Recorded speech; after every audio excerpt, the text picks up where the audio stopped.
everyone. Welcome to the new episode of Faces Behind Papers. In this episode, my guest is Professor Dominique Maciewski.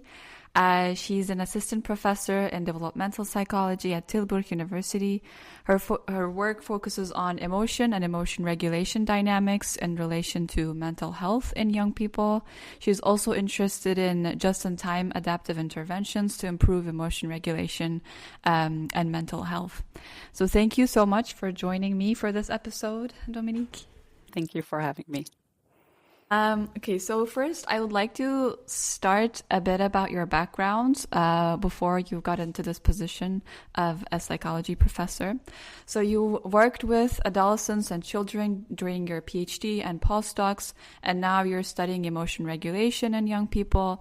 But if you take it even back further, what first drew you to psychology and more specifically to developmental psychology? Yeah, so when I started studying psychology, I actually wanted to become a therapist. So I was studying psychology with the ultimate aim to help people, to help actually adolescents with their mental health problems. And why I got interested in developmental psychology specifically is actually by accident. Because when I was doing my bachelor, I grew up in Germany and I did my bachelor in Germany. And during our bachelor, we had to do an internship. And I had a professor of mine who did her PhD in Amsterdam. She was also German, but did her PhD in Amsterdam. And one day I was discussing an assignment with her and I was telling her I still needed an internship. And she said, oh, maybe you can go to my PhD supervisor in Amsterdam, which I did. Luckily, so I went there for an internship, and during that internship, I was working with really nice data in developmental psychology, which was a study that followed adolescents and their family for their whole adolescence. Actually, they're still following them, and now they are following the kids of the participants. But I was there during this internship and got really interested in emotions and how emotions develop during adolescence and how that relates to mental health. And because I really liked it, I actually never returned back to Germany. Like this internship turned into me staying there to do my master and to do my PhD. And I just got really excited with it. And I think why I'm still doing developmental psychology is because for me, it's the best combination of things that I'm really interested in. I think the questions that we ask in developmental psychology are really interesting and intriguing, like figuring out why some adolescents are better adjusted than others. I think these are really the important questions to ask. But I also really like the methods that we use. I really always liked statistics and math. And I think with developmental psychology, you get really cool data trying to connect different time scales and really seeing how constructs of interest unfold across different time scales. So for me, that's like the best of both worlds. I see. And so first you stepped into psychology thinking that you would be like a clinical psychologist, and then it's sort of shifted towards like being interested in more in the research parts. Yeah. And did you, just out of curiosity, did you by any chance like follow the clinical path in like part of your career, like no, or just went into research? No, not at all. I mean, that's really how I started because my sister actually studied psychology, and she is now a psychologist in psychiatry, so she actually works with clients. But when I started studying psychology, I thought the only thing that you could actually do is become a therapist. But then I had statistics in the first year, and that was really my favorite topic. And then I kind of found out that you can also stay at the university. This is how it's kind of got my interest. Because before I decided to study psychology, I always wanted to become a teacher. Like in primary school, I wanted to become a primary school teacher. In secondary school, a secondary school teacher. And then when I was at university and I kind of figured out that I can also stay at the university and teach there and conduct research there, that's when I thought, might be up my jam, and I never actually considered doing anything else. Okay, I see.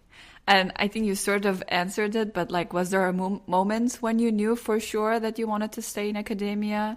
Because sometimes even during my PhD, like I'm thinking, oh, whether should I stay or should I look for other things after the PhD? Did you have such hesitations or?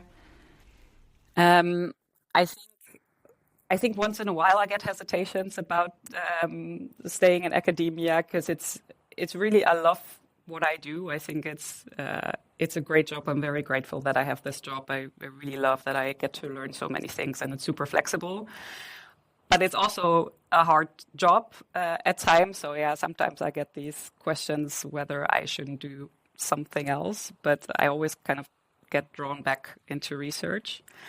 But whether there was a moment that I for sure knew I wanted to stay in academia, I think it started when I took my statistics course in my bachelor, and then I became a statistics tutor in my second year, and that's where I saw that I really like teaching and mentoring. And then when I did my internship in Amsterdam, I really saw how much I like to do research and like everything around it. So I think that's when I thought, oh, if I can do this for a job, then that seems like a pretty good deal to me. Yeah, really nice. And so you already said that you moved to the Netherlands for your master's.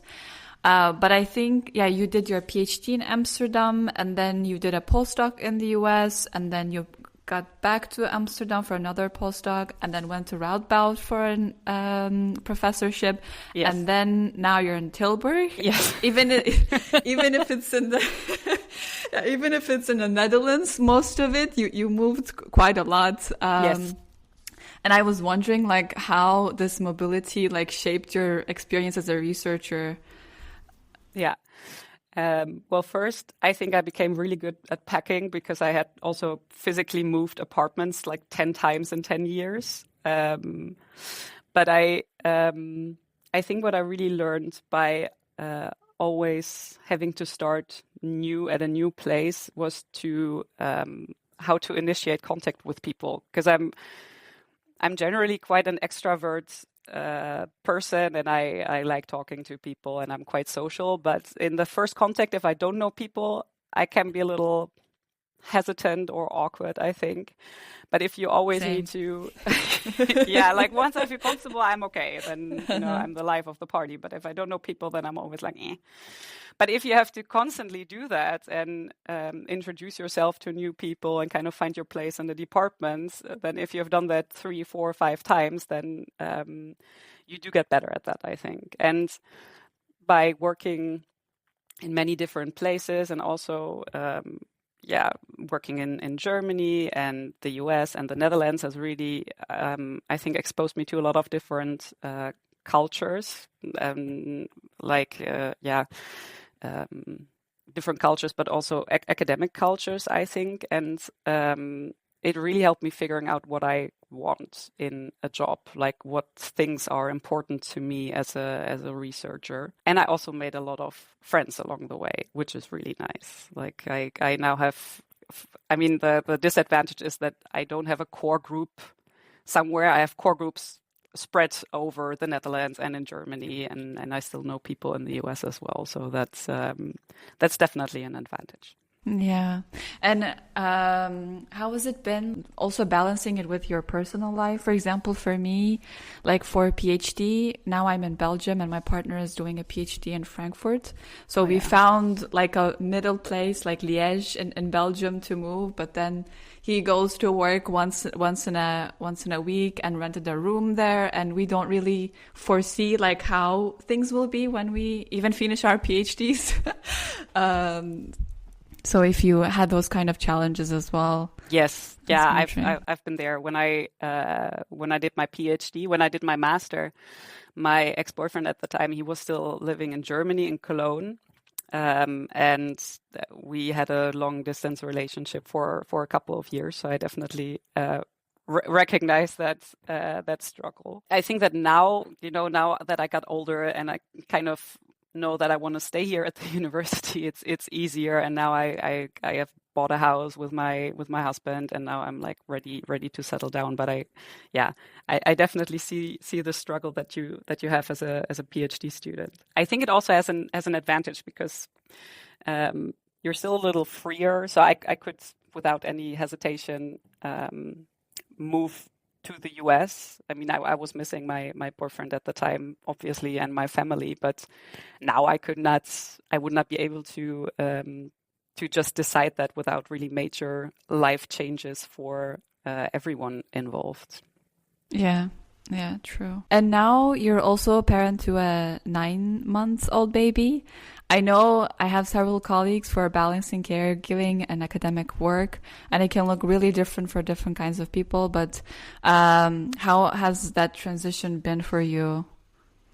I think the word that best describes it is intense. It's been really intense. It's been, but in every possible sense, like positively and also, well, negatively. Like it has like completely rocked my world and shifted me completely. Like positively in the sense that I feel emotions that I've never felt before. Like the love that you feel for your own child is something that I just could not have imagined before. Also the love, like additional love that I feel for my partner, is something that you just cannot put into words. You just really have to experience it. I think it also really made me put things in perspective. I do remember the first weeks after I gave birth, I was also texting some colleagues and just saying, "Oh, there's so unimportant things that we're doing at work. Like I'm not taking care of a human. Like I'm responsible for a human life. Like who cares if you're publishing another paper?" So it helped me put things in perspective. So that's good. But it's also hard at the same time because now I'm back at work since a couple of months for 4 days a week, and then I have one parental day. And my daughter is not a fan of sleep. She thinks, I don't know, you can sleep when you're dead, or sleep is for the weak. I don't know. So my husband and me were regularly taking shifts in sleeping, where he does, I don't know, the shift until 3 a.m. and then I do the shift until 6 a.m. And that's hard after a night that you didn't sleep or barely slept, then to go to work and to perform. That's definitely a transition. And also balancing in the sense that there's definitely something as mom guilt. So I really love my job and I'm really super happy to be back, but I'm also missing my daughter at the same time. And during this semester I have to teach and I have the late lectures, and I always just come too late to still see my daughter. So that's then 2 times a week that I don't see her, that I only see her in the morning, and then I see her when she wakes up again, which she does. So that's that's okay. But that's hard. And I think another thing that really changed is that my time is very limited now. Like before I had a kid, I could just easily tell my husband, "Oh, I will be home later because I still have to work on this paper or grants." And now that's just not possible anymore. Like I have to get home to, either pick her up or because I still really want to see her. So I also noticed that I get more efficient. And I get more irritated if meetings, for instance, are not efficient. Like I think, okay, we have limited time. We have an hour now. Let's just get things done because, I cannot work in the evening anymore. I think a thing that really helped with me returning to work was first a really nice relationship that I've met with my husband. Like we really split things very evenly. And I've really a supporting family that helps with taking care of our daughter. And I have really supporting departments. Like the department head that I have here, when I came back, I was way more sleep deprived than I am now, like really getting sometimes only 1 or 2 hours of sleep and just barely functional, walking around like a zombie. And he was really, really supportive, like, telling me just do as much as you can do. And also other colleagues that have just been there for me with an open ear and listening to me. And that has really helped me to find my groove back, I think. Just having a really supportive environment without any pressure. So I'm really grateful for that. Yeah. I feel like when you're doing research, and especially when you're conceptualizing a new study or doing readings, it's also really intense. It requires a lot of energy. Yep. And I was wondering, maybe you shifted to projects that are more, I don't know, easy to handle during this time. Yeah, I wish. I wish. When I returned, the first thing that I had to do was to write a grant. And that's only conceptual work. And that was so tough because I wish I had just gone back and had to, do some analyses and just get into it. But I had to write this really big grant that I was also super nervous to write. So that was really tough. But the only way that I was able to do that was with the support of my colleagues. Like, there was one colleague of mine who's also a friend of mine, and she sat with me twice a week for half an hour and was like, okay, now we're doing this paragraph together. Like, she was like, no, we're getting you through this.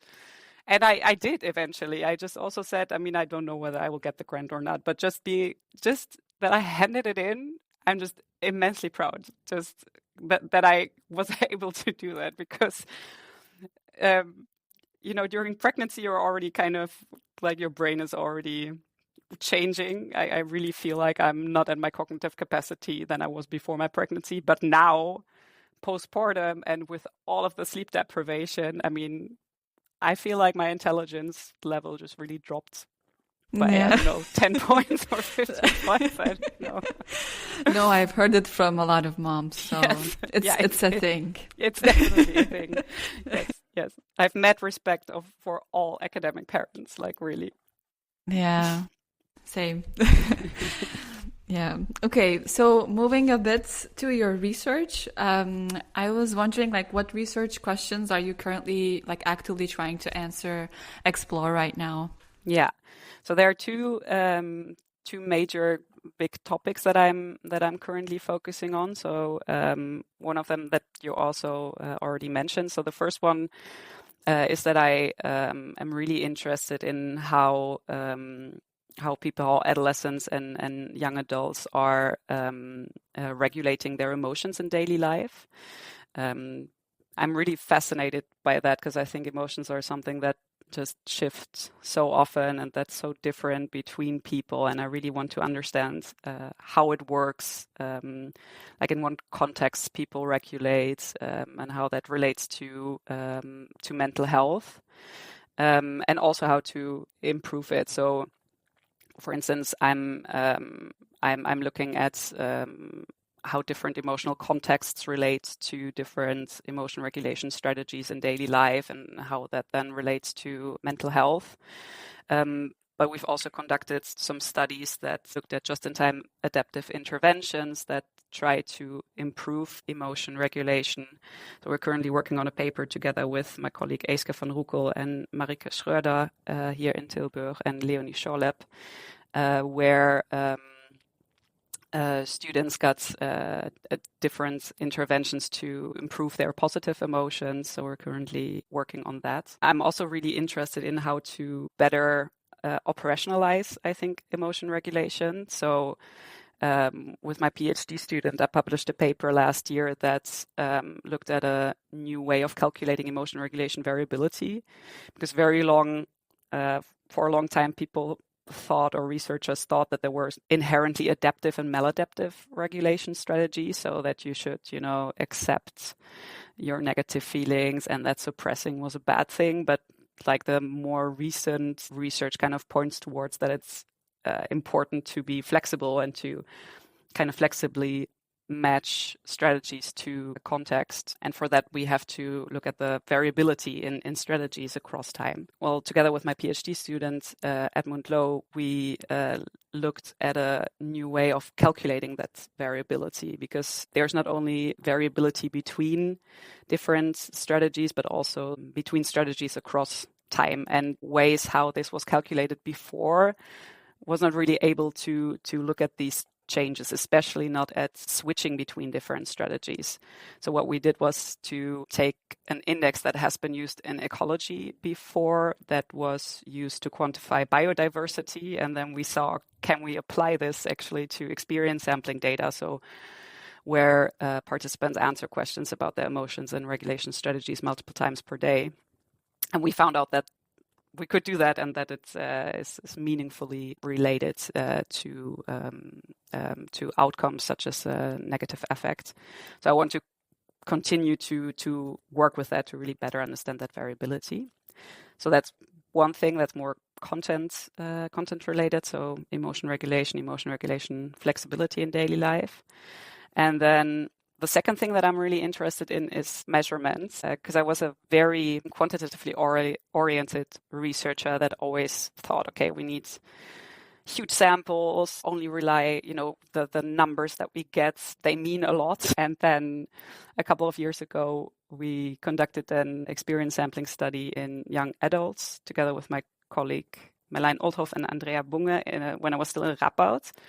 And we had them answer questions about their emotions and emotion regulation and events for 60 days. We also had a just-in-time adaptive intervention in there. And interestingly, we invited the participants after the study back to campus and showed them their data. So we kind of made data feedback reports for them, showing them how their emotions fluctuated and what events they reported. And we wanted to give something back to the participants, but we also wanted to learn from the participants. And there we kind of accidentally found that people were using our scales with which they rated their emotions so differently. Like we had one participant that was always starting at a 50 every day and then just said, well, we'll see where the day goes from here.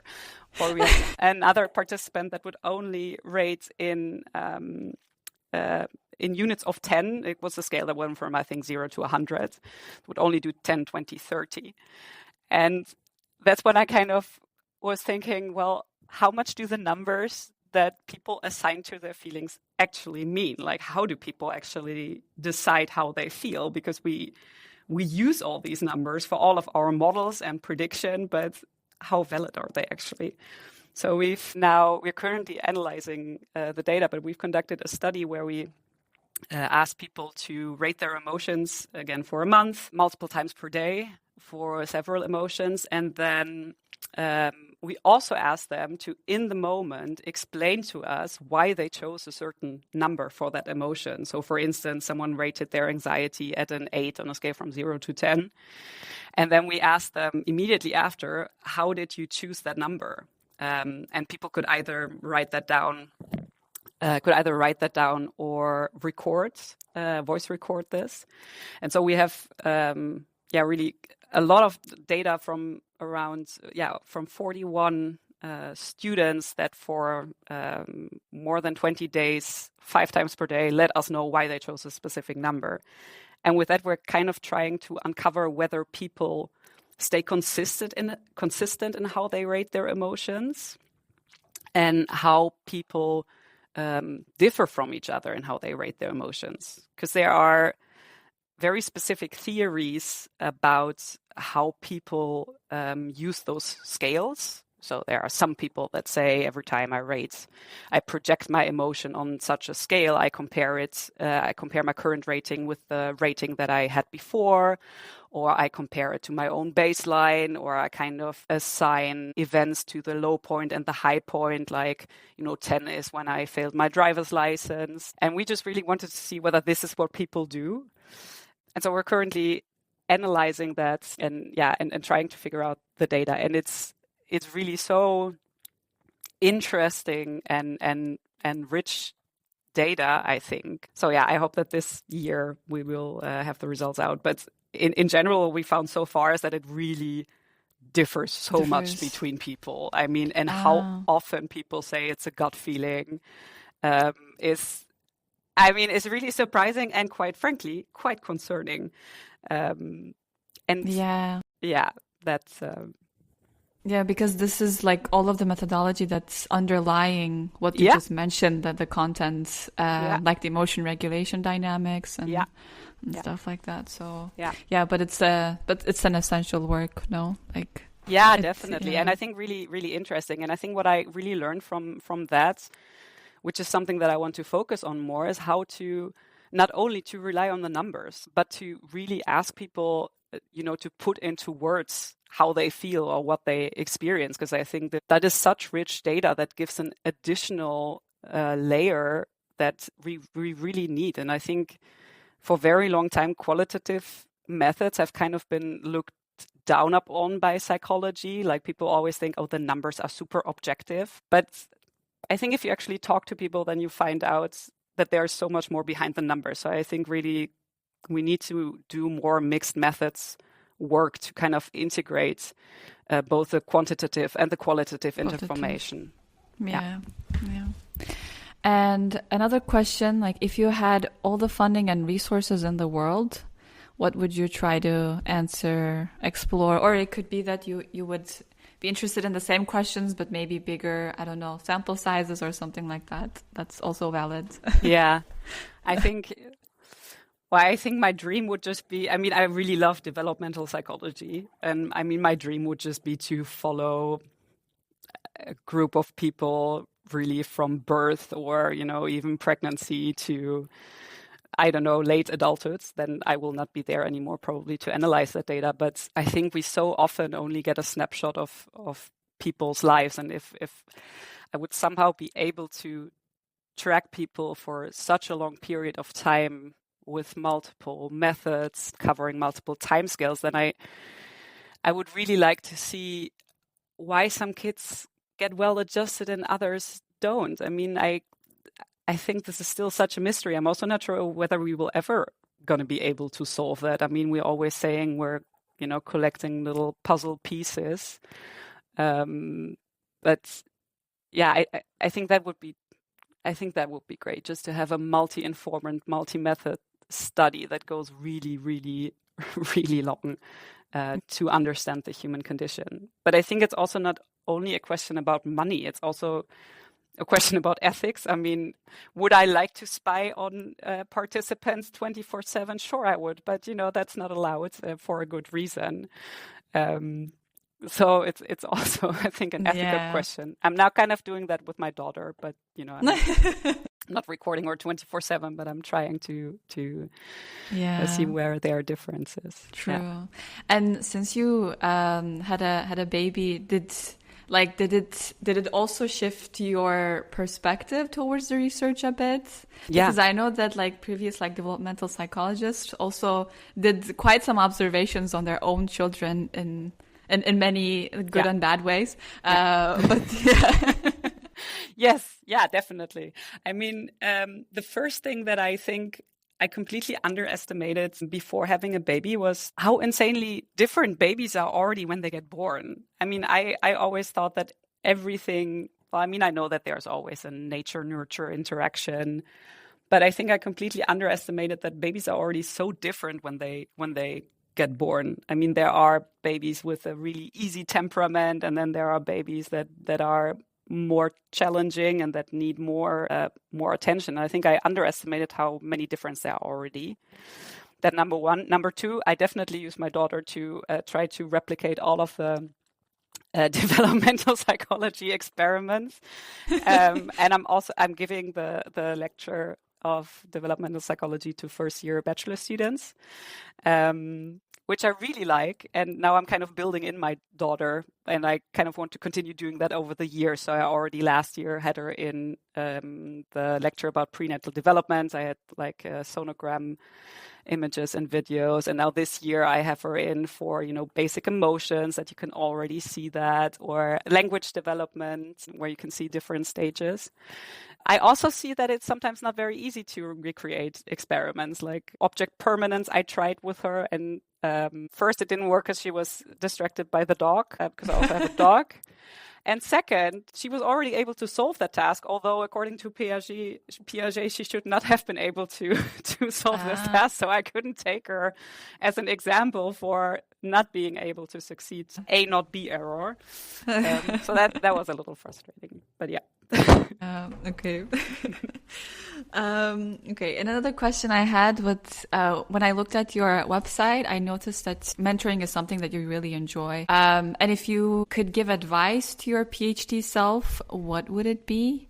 This is my first question. And the second, what skills do you think are the most helpful at different stages of an academic career? Like as a PhD, as a postdoc, and I'm assuming that as a professor, you sort of still need skills, different, yes. Still need skills. Yeah, if I could give advice to my past PhD self, I think would be to chill out more. Things will be fine in the end, not to stress out too much, too much about things. I think that, and yeah, otherwise I had a really great time with my PhD. Like it was really one of the best times. What skills are most helpful? I think as a PhD student, I think the most helpful skill is actually to try to acquire all the skills that you can, because it's still such a free time. I mean, I know that it's also very challenging. I mean, I also found it very challenging at times, but you still can experience so much, and you can still make so many mistakes, I think. So really take that time to develop a bunch of different skills, like learn different analysis techniques and expose yourself to different writing styles and try to present. So try to collect as much experience as you can to build your skills. And then I think as a postdoc, it's important to network, to get to know different researchers and to make different connections, and also to start figuring out what your niche is. Like what your research niche is, and try out different things. Like I've completely gone in a complete different direction for my postdoc, only to return back to my original starting point with emotions. But that was really good for me because I found out what I liked. And as a professor, like the higher you go kind of in your career, or the further you go in your career, the less you do research by yourself, like the more you're supervising and mentoring. So I think during that stage, mentoring skills are really important, which is something that I'm still figuring out. Like how can you be a good mentor? How can you balance supporting your students to an extent that they can do things by themselves, but also not too much? So that's still a balance. I think that's hard. Delegating is also really important, which I have a really hard time with. And there's no reason to, because I mean, the people I work with are amazing. So there's no reason to be scared about delegating. But I don't know, I always feel like I should do everything myself because I also don't want to bother any people. But delegating and time management, because you get so many different tasks, administrative tasks and teaching and research. Like you really have to be good in time management. Yeah. And for you, which stage was the most challenging, like mentally? And I'm guessing that like during the postdoc, you really are in this like position of, I don't know, looking for a new job and Yeah, I think postdoc period was definitely the most stressful one. And I mean, I also see that now with postdocs. I think it's a really nice period in the sense that you can fully focus on research and kind of finding out what you like, but it also comes with a lot of job insecurity. Postdoc contracts are very often very short, and then finding out what you want. I think that's really hard, and not having a permanent contract, for instance, not knowing where you will live. I think that's a lot of insecurity that I think was definitely hard on me. And I think that's hard on a bunch of researchers in that career stage. Yeah. And do you think, like after the postdoc, going into a professorship, do you think there are skills that makes one stand out when you're applying for a professorship? Because I know that there are a lot of people that don't want to continue in academia, but then it's a lot of also.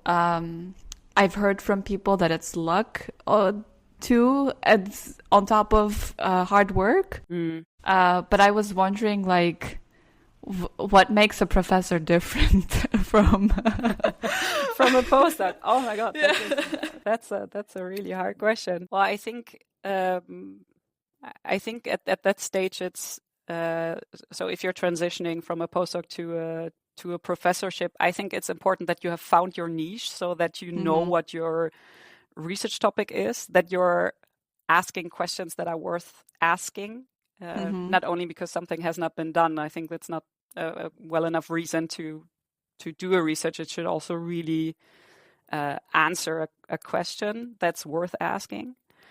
And I think if you can bring across that enthusiasm that you have for your topic, I think that's very important. I think, that makes a lot of impression during an interview, but it also, it also helps you to make new, to set up new collaborations, or it helps you with teaching. So I think the enthusiasm is an important part. Yeah. And also luck. And I also understand why some people leave academia, because it can be really hard, especially if you are in an environment that's not very supportive. Yeah. No, I completely agree. And I'm coming towards the last questions, but who's your favorite researcher? So is there anyone that you look up to inside or outside of academia? Yeah, that's a really hard question. I think, that's a really hard question. I think there are a couple of people that I have not worked with that I kind of look up to, that I think are really impressive in the field, like Lisa Feldman Barrett, who kind of put out the theory of constructed emotions. I think is a really fantastic researcher and a great writer.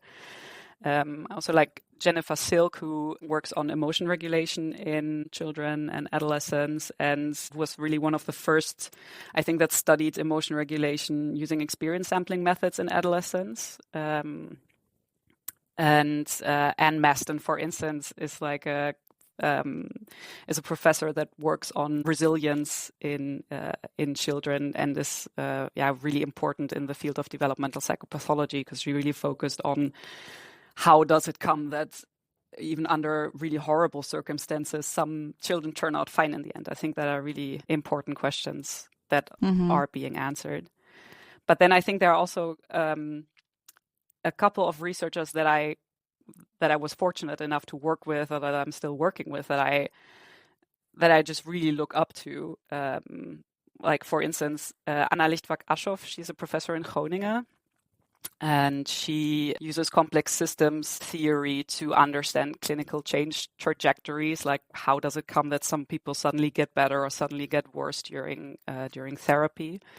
And she's just really cool and very intelligent, and just really, I think, a great example of how an academic should be. I also really admire Laura Brinkman, who is a professor in Groningen and has become a really good friend of mine as well, because she's brilliant. I think she's a great methodologist, but she's also really smart and kind and supporting. And she was actually the one colleague that I talked previously about that met with me twice a week to kind of pull me through my sleep-deprived period, and making sure that I didn't give up on writing this grant. So I think people like this, these strong women, are really role models for me, that are smart and do really groundbreaking research, but at the same time are super empathetic and funny, and just really a pleasure to be around. So I think that this sounds wonderful. That that you got to meet with such people and then actually work with them. And who is Dominique Maciewski besides her academic work? So if you had a free day with no responsibilities, how would you spend it? What do you like to do? Currently, I would probably sleep. Just to catch up on sleeping. But besides doing research, I really I love making music. I play the guitar and sing, and I paint, and I like to build things. So our house is full with my paint work, or I painted tiles, for instance, and I paint cabinets, and this is something I Super really enjoy. nice. Yeah, it's Yeah. really nice. I mean, since I had a daughter, I have less time to do it, but that kind of this creative work I really like. And otherwise now, I mean, just with the weather being better now, just spending time in the garden with my daughter and my husband and my dog. That's I think that is just my favorite thing to do, just to enjoy life, enjoy the garden, and listen to the birds now. It makes me happy. Yeah, for me, I also like to do crochet. Oh, nice. And I think it helps because like during the day you deal with so many like abstract concepts and Yes. like writing stuff, and then finally like after work, if you get to do something with your hands that is like tangible, it's really nice. So I completely agree with that. My PhD student actually also does crochet, and she made my daughter a bunny. It's adorable. It's really cute. And I mean, if I don't have any energy anymore, then my guilty pleasure is to take a bath with a glass of wine and just to watch reality TV, like the Real Housewives of Beverly Hills, or I don't know, Love is Blind. That's just completely brain dead. Netflix also helps. Yeah. Okay. And my last question is, how do you hope people will remember you? I hope that people will remember me as kind and empathetic and being supporting. I think that's really how I would like people to remember me. Yeah. I really try my best, I think, to support other people, especially I think early career researchers, and I hope that that's how people remember me. I don't really care, I think, that much about being remembered as someone that had a lot of publications or something. I think the human side of it is more important to me. Yeah. Okay. Thank you so much for this talk. I really enjoyed it. Me too. So thanks for joining. And I guess see you in the next episode for the listeners.